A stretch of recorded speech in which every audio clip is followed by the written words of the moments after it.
저요? 아니 저기 우리 봉사자들의 대답과 여러분들의 대답이 좀 다른 것 같아서 우리 옆 사람 아시면 손을 한번 잡으면서 손을 한번 잡고 그리고 옆 사람 따뜻한 눈빛으로 이렇게 여기 있는 거를 따라서 한번 고백하겠습니다. 하나님께서 하십니다.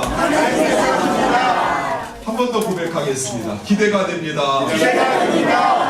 할렐루야. 아멘. 성경에 보니까 우리는 입술의 열매를 먹고 산다고 그래요. 아멘. 손의 열매뿐만 아니라 입술의 열매를 먹고 사는데 여러분의 입술에 고백한 대로 이루어질 줄 믿습니다. 아멘. 이제 우리 하나님의 말씀 한 절 같이 보겠습니다. 예레미야 29장 11절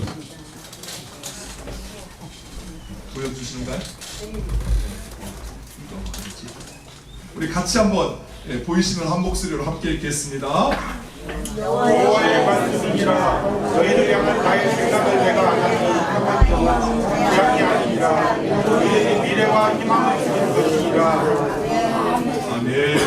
잘 안 보이시는 분이 있으니까 우리 같이 한번 한 목소리로 크게 한번 읽겠습니다. 여호와의 말씀이라. 너희를 향한 나의 생각을 내가 아나니 평안과 재앙이 아니라 너희에게 미래와 희망을 주는 것이니라. 아멘. 아까 우리 참모하는 우리 두 분을 보면서 참 큰 감동을 받고 해방 이후 이렇게 잘하는 참모. 특별히 우리 남자분 제가 더 놀랄 게 있습니다. 남자분은 준비할 때는 시무룩하고 무표정하고 온 은혜를 다 받은 그 표정으로 참모를 하시는데 제가 참모하시는 모습을 보면서 예전에 그 생각이 났어요. 저 어렸을 때 혹시 여러분들 기억하시는지 모르겠지만 주일학교 성경학교 강습회에 가면 가장 유명한 강사님이 한 분 계셨습니다. 병규정 목사님이라고.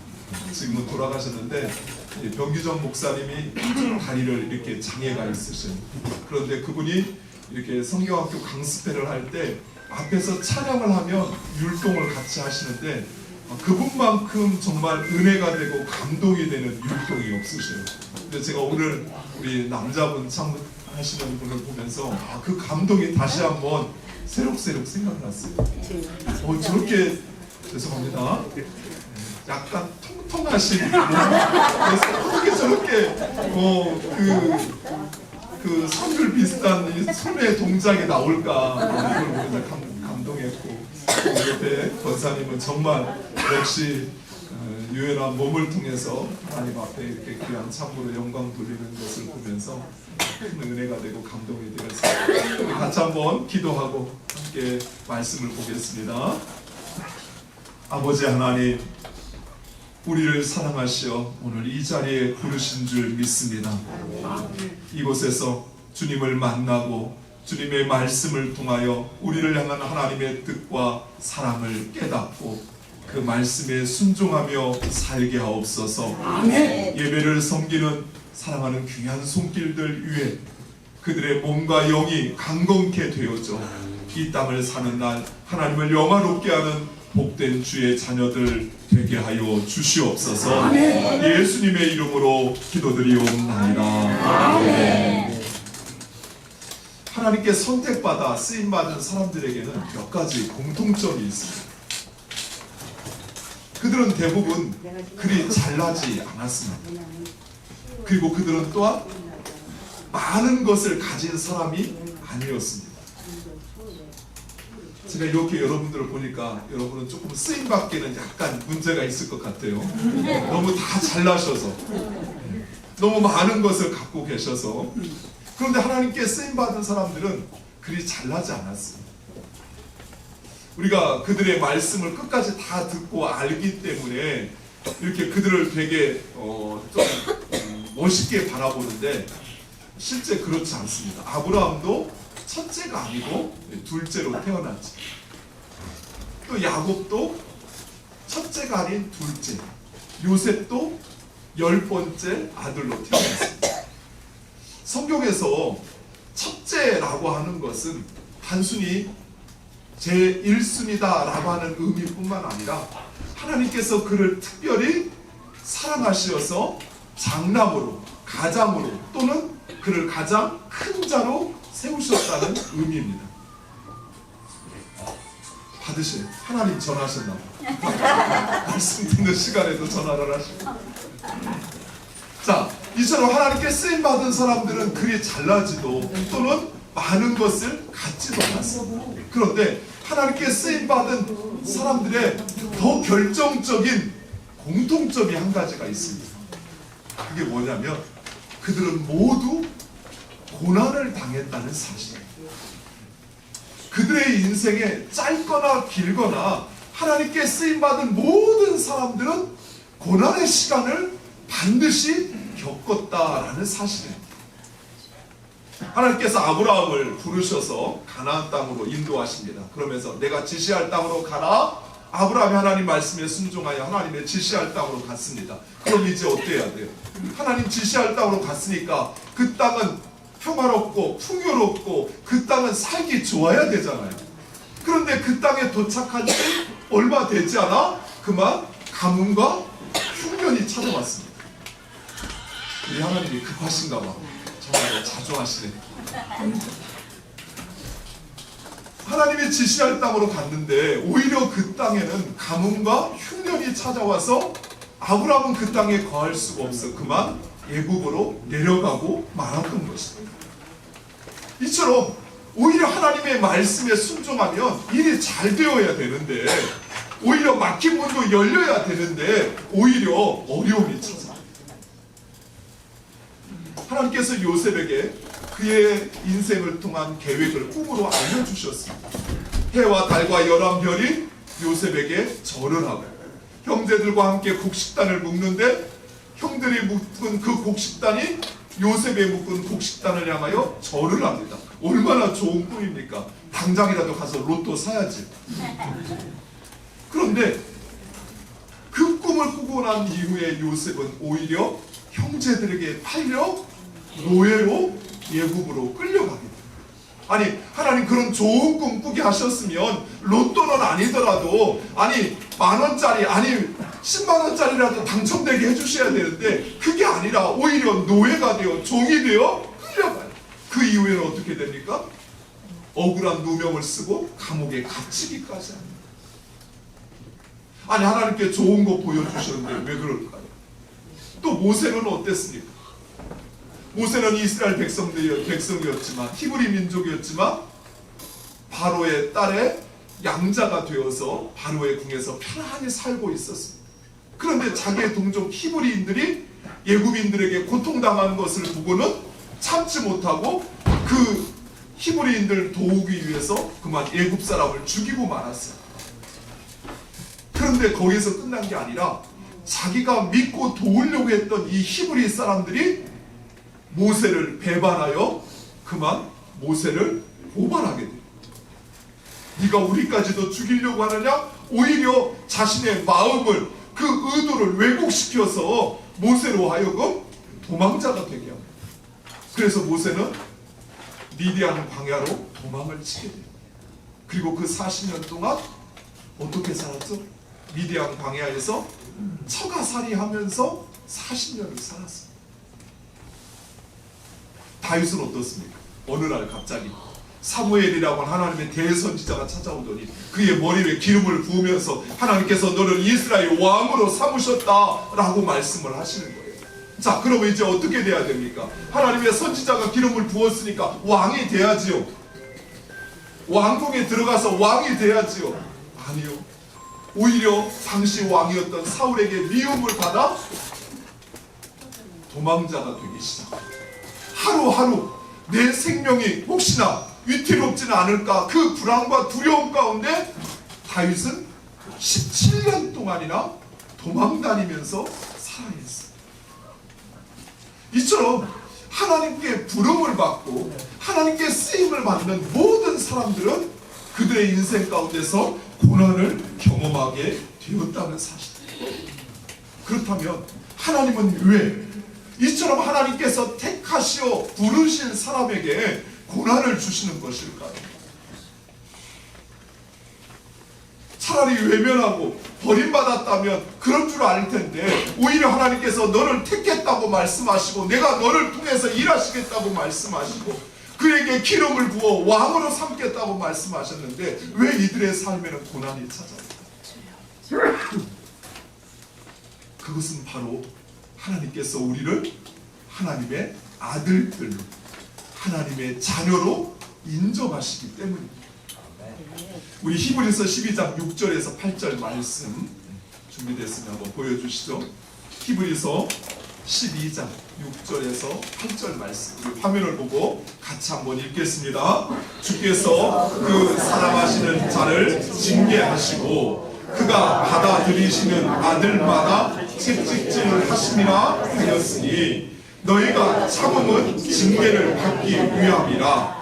하나님이 아들과 같이 너희를 대우하시나니 어찌 아버지가 징계하지 않는 아들이 있으리요? 징계를 다 받는 것이거늘 너희에게 없으면 사생자요 친아들이 아니니라. 아멘. 그렇습니다.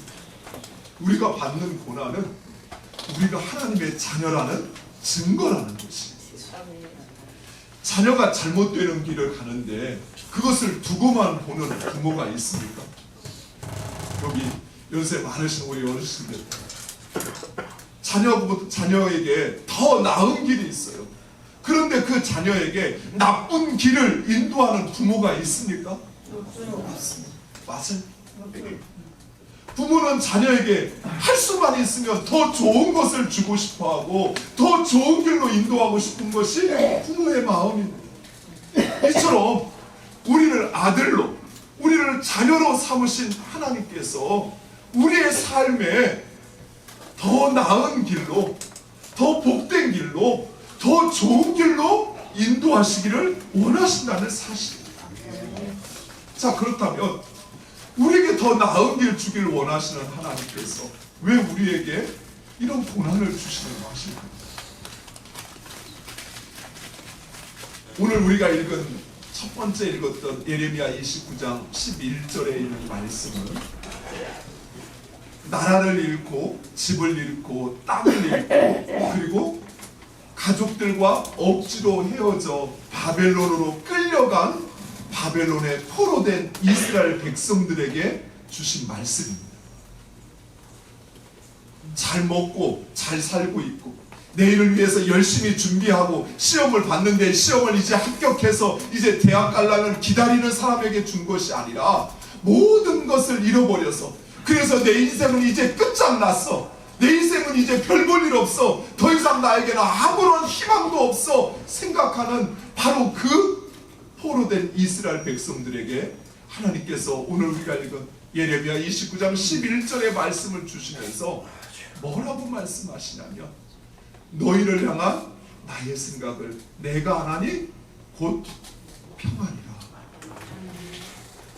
내가 너희를 위하여 행하고 지금 너희의 삶을 주장하는 그 모든 것은 너희에게 내일과 소망을 주기 위한 것이다 라고 우리에게 말씀하고 있습니다. 그렇습니다. 사랑하는 아들이 된, 사랑하는 자녀된 우리를 고난의 길로 인도하시는 것은 그 고난 속에 처박혀서 그렇게 고난의 삶을 살라고 하는 것이 아니라 오히려 우리에게 평안을 줄 뿐만 아니라, 이 평안은 어떤 평안이냐면 상황과 상관없는 평안이에요. 우리가 하나님의 손에 붙잡히지 않은 세상에 살 때는 상황으로 인해서 평안했어요. 잘 돼야 평안하죠. 좋은 소식이 있어야 평안하죠. 내가 원하는 대로 되어야 평안하죠. 그런 하나님이 주시는 평안은 그런 상황과 상관없는 평안이에요. 고난 속에서도 사방에 우겨쌈을 당하는 그 웅덩이에, 기가 막힐 웅덩이에 빠져서도 그곳에서 누리는 참 평안, 하나님은 그 평안을 주시기를 원하신다는 것입니다. 뿐만 아니라 우리의 내일, 우리의 미래를 위해서 하나님이 소망을 주신다는 사실입니다. 자, 처음 이야기로 돌아갔습니다. 아브라함은 어떻게 됐습니까? 아브라함은 하나님의 부름을 받고 하나님이 지시할 그 땅, 곧 가나안 땅으로 갔지만 그곳에 가뭄이 들고 그곳을 떠나야만 했습니다. 하지만 하나님은 다시 아브라함을 가나안 땅으로 부르셨어요. 그리고 이스라엘 민족뿐만 아니라 전 세계 모든 기독교인들이 믿음의 조상 하면 누구? 아브라함. 모든 이들의 믿음의 조상으로 삼아주셨어요. 요셉은 어떻게 되었습니까? 요셉은 종으로 팔려가고 옥에 갇혔지만 그러나 하나님께서 그의 인생을 역전시켜서 단 하루 만에 역전시키셔서 예굽의 총리가 되게 하시었어요. 진정 그가 꾸었던 그 꿈대로 형들이 자신 앞에 엎드려 생명을 구걸하는 그런 놀라운 역사를 이루신 거예요. 모세는 어땠습니까? 자기 한 사람의 목숨도 연명하지 못해서 차가살이할 수밖에 없었던 이 모세를 하나님께서 200만이 넘는 이스라엘 백성들의 지도자로 삼으셔서 그들을 가나안 땅으로 인도하는 하나님의 대역사를 행하게 하셨어요. 다윗은 어땠습니까? 다윗은 이스라엘의 왕으로 하나님께서 그를 세우실 뿐만 아니라 그의 후손 대대로 영원토록 이스라엘의 왕이 되게 하셨어요. 이처럼 하나님께서 때로는 우리를 고난의 길로 인도하셔요. 어떤 사람은 고난이 짧을 수도 있고 어떤 사람은 고난이 길 수도 있습니다. 그러나 그런 고난을 행하신다는 것은 바로 내가 하나님의 아들이라는 사실입니다. 내가 고난당하고 있다는 것은 내가 하나님의 자녀라는 사실을 나에게 지금 신명하고 있다는 것입니다. 뿐만 아니라 하나님은 그 고난을 통해서 나에게 참 평안을 주시고 그리고 그 고난을 통해서 하나님은 나의 미래를 나의 내일을 우리 하나님은 준비하고 행하신다는 사실. 여러분이 그것을 믿고 그 하나님을 붙잡고 나아간다면 하나님 이 일들이 아브라함에게 일어난 일들이 요셉에게 일어난 일들이 모세에게 일어난 일들이 다윗에게 일어난 일들이 여러분에게도 일어나는 줄 믿으시기 바랍니다. 제 이야기를 하고 마치려고 해요. 오늘 보니까 율동이랑 많은 시간을 내서 여러분 빨리 배고파서 식사하고 싶은 것 같은데 사람들은 가을이 되면 그 낙엽을 보면서 가을의 정취를 느끼잖아요. 그런데 저는 낙엽을 보면 지긋지긋합니다. 제가 지난번에 설교를 하면서 제가 미랄 선교단에서 사역했던 이야기를 잠시 들려주었어요. 이제 미랄 선교단에서 제가 4년을 사역하고 이제 하나님께 약속한 것처럼 이제 현장 교회로 가기 위해서 이제 교회 면접도 보고 지원서도 내고 이렇게 청빙을 이제 준비를 하고 있었습니다. 그런데 이렇게 원서를 내면 면접을 보러 오라고 이야기를 해야 되잖아요. 근데 연락이 없어요. 이제 미랄 사역을 제가 3월 달에 그만두고 이제 저희 아내와 저 또 우리 애들이 둘이 있으니까 그래도 가족을 건사하려면 제가 뭔가 일을 하고 사역을 해야 되는데 그런데 사역지가 정해지지가 않는 거예요. 한 달이 지나고 두 달이 지나고 분명히 하나님이 저에게 너를 내가 교회에서 쓰시겠다고 말씀하셨기 때문에 분명히 하나님의 계획이 있는데 왜 빨리 나에게 이런 소식을 안 주실까? 한 3개월이 지났어요. 도저히 이렇게만 있어서는 안 되겠다라는 생각이 들었어요. 그래서 믿음의 사람들은 어려움이 찾아오면 항상 어디를 찾냐면 어디를 찾죠? 교회. 또 하나 찾는 곳이 있었습니다. 성경에서 어디를 찾냐면 기도원. 산을 찾죠. 그렇죠? 그래요. 예수님도 산에 올라 기도하셨잖아요. 그래서 그래 나도 산을 찾아야겠다. 그런데 대충 웬만한 산을 찾으면 효험이 없을 것 같아요. 그래서 좀 더 알아주는 산을 산을 올라가야겠어, 기도해야겠다 해서 제가 올라간 산이 지리산입니다. 지리산 처음봉을 한 일주일 준비를 했어요. 힘들다고 하니까 그래도 올라가다 도중에 그만두면 하나님의 응답을 못 받을 것 같아서 그래서 끝까지 올라가야겠다 마음을 먹고는 이제 지리산으로 혼자 떠나서 이제 산을 오르면서 기도를 하기 시작했어요. 하나님, 내가 이 산 다 오를 때까지 하나님 저에게 응답을 주십시오. 그리고 누구든 제일 먼저 저에게 전화를 해서 우리 교회 와라 하는 사람이 있으면 제가 그 교회가 어떤 교회든 구별하지 않고 상관하지 않고 무조건 그 교회를 가겠습니다 라고 마음에 결단을 하고 이제 그 산을 오르면서 기도를 하기 시작했어요. 한 6시간 걸어 올라갔나요? 저는 전문 등산가가 아니니까 오르는데 너무 힘들더라고요. 좀 쉬고 하면서도 포기하지 않고 한 6시간, 거의 3분의 2 정도 중턱을 넘어섰을 때 전화가 온 거예요. 아직 아멘 하시나? 전화가 왔어요.